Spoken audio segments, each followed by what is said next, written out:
Non, non, je veux faire porter une appréciation, si vous permettez. De quoi il s'agit-il? Il y a une entreprise qui est actuellement en redressement judiciaire et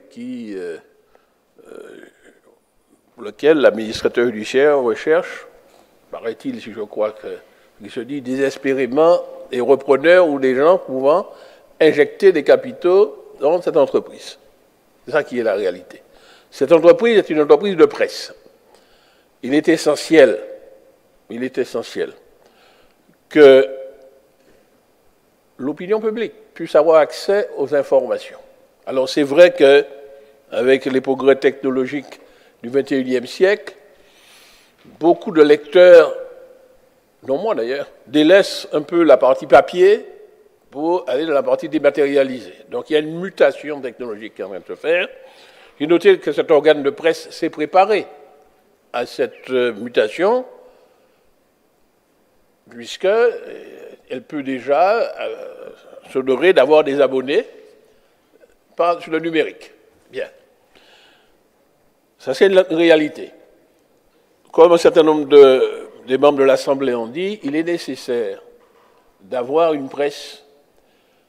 En particulier, j'apprécie le fait que depuis quelques années, ce n'était pas le cas au début de la création de cet organe de presse, que la parole est donnée à toute l'arc-en-ciel de l'opinion politique.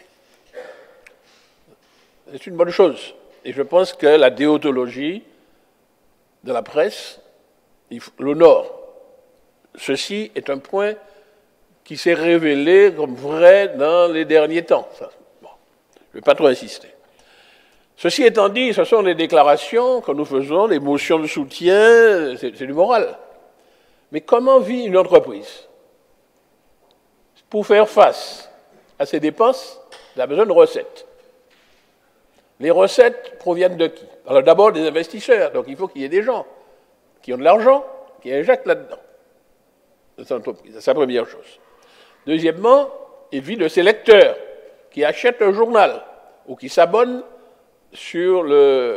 à partir de la version numérique.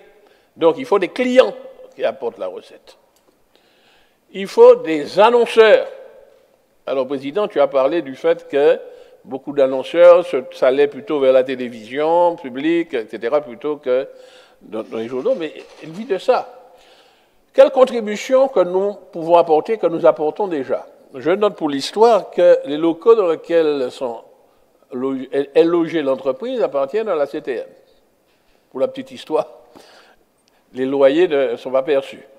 Donc c'est peut-être déjà une contribution, sans le vouloir, de notre collectivité. Je donne ça comme information. Mais oui, c'est une contribution. Ils ont mis à disposition ce que le collègue a rappelé que historiquement, c'était appelé l'imprimerie officielle.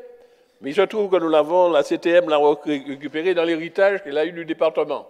Que cet immeuble est dans le patrimoine du département, donc actuellement l'immeuble de la CTM. Il faut que ça se sache. C'est une contribution.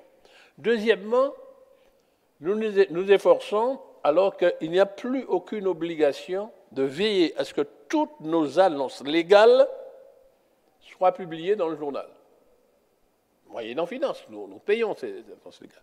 Il faut que vous sachiez que ce n'est plus obligatoire, parce que on a actuellement dématérialisé les procédures de marché, on pouvait se contenter simplement de publier sur les sites officiels, le nôtre ou d'autres, BOMP ou le journal de l'Union européenne, ça suffirait. Nous avons voulu maintenir une forme d'aide à la presse écrite en publiant toutes nos annonces dans France Antilles, dans Justice et dans Antilla, parce que c'est les trois organes qui ont la possibilité qui ont le droit ou plutôt la possibilité de publier des annonces légales.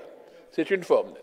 Autre, également, lorsque nous avons des communications officielles à faire, soit nous-mêmes, soit la CTM ou soit nos satellites, nous achetons des pages dans le journal, moyennant finance. Donc voilà les contributions que nous pouvions faire, que nous faisions déjà. Je voulais profiter pour faire une petite communication là-dessus.